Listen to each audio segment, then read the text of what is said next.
So, how to make these protein laddus that is good for your health and also for your skin and hair? So, let's make it.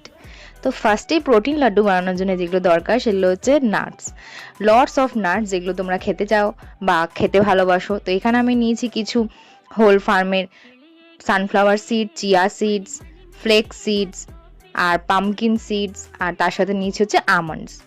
আর তার সাথে আমি নিয়েছিলাম এই Arabian ডেটসগুলো, যেগুলো আমি ভেতর থেকে সিডসগুলো আলাদা করে নিয়েছিলাম যাতে সুবিধা হয় পেস্ট করতে। তো ফার্স্টে এগুলো ড্রাই রোস্ট করে নিয়েছিলাম নাটসগুলোকে, আর তারপরে এখানে আস্তে আস্তে একে একে ব্লেন্ড করে নিচ্ছি। ফার্স্টে আমন্ডসটাকে আলাদা করে ব্লেন্ড করে নিলাম ভালো করে, একদম মিহি করে।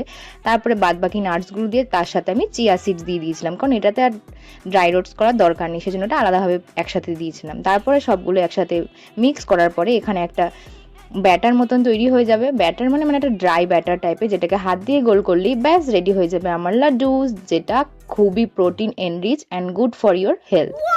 তো কেমন লাগলো আমার এই রেসিপিটা অবশ্যই জানিও, তোমরাও চাইলে এগুলো ট্রাই করে দেখতে পারো, আর এটা অনেক দিন স্টে করে। Thanks for watching.